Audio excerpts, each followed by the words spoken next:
Hello everyone, this is Video Game Crit, and I have myself a PS4 controller, so we're going to go ahead and unbox this, but before I do that, even though this is already kind of going around for a while, I might as well show off its fancy neatness here. So, just so everyone can get a clear picture of that, hopefully that's readable to you guys, but I'll go ahead and read it off. See, so we have a touchpad that supports multi-touch controls, opens up a new gameplay possibilities, has a built-in speaker and a stereo headset jack, and it adds new audio options. And it has that awesome light bar, as you can see. I hope mine is always blue, because blue is my favorite color.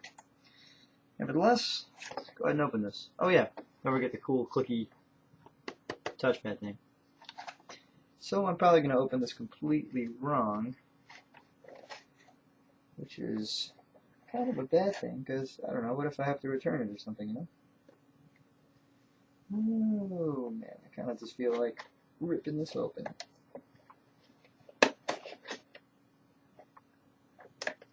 Let's do it the proper way, huh?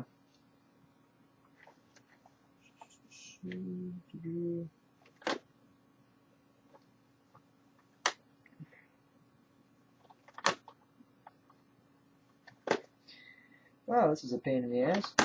Gotta love vinyl electronics. Alright. Here we are. Okay, let's space this a little bit. There we go. So. Need some Legend of Zelda music playing or something. I just opened one of their treasure chests. Okay. And here's the controller. Just kidding. Where's my phone? Ooh, this feels awesome.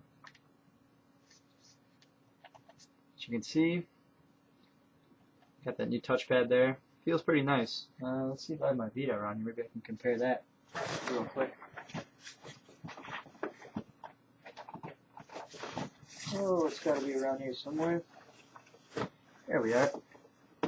Just kind of curious how the touchpad on the Vita on the back of it compares to the touchpad on the PS4 remote on the front. So, if you all remember, right here, don't forget that touchpad. I guess it's a lot different though because it's the back outer shell of it, but I think it works in the similar vein of things. You see there's, oh, there we go. You kind of see on the touchpad there it has that, well, it's kind of hard to see on the camera, but it has little grids, really small grids on there, just like the Vita would. It actually might be a little more noticeable on that. Oh, what a terrible glimmer. Nevertheless, has that same feel to it.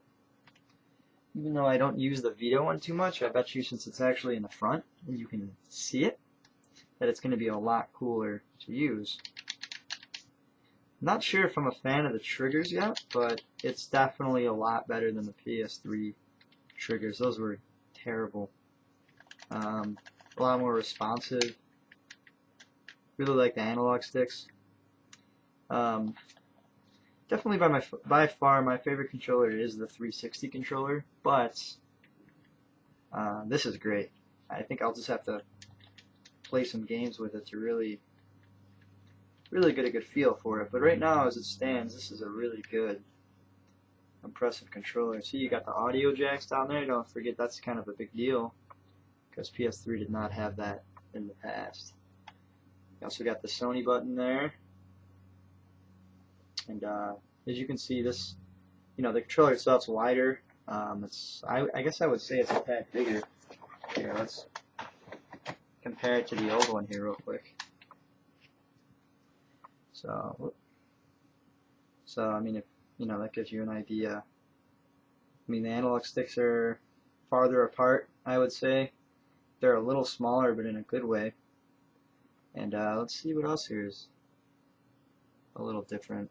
The D-pad looks a lot better on the PS4 controller if you make a comparison. See there. Right there. And then compare the PS3 one. Not that that was ever a big deal. I know the 360's D-pad was terrible, but...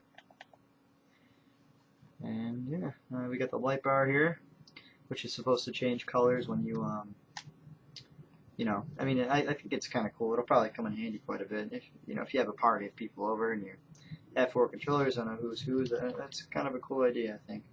I think it has something to do with the camera as well, if you pick up the 60-dot camera. So yeah, let me know if you have any questions, alright? Video Game Crits out.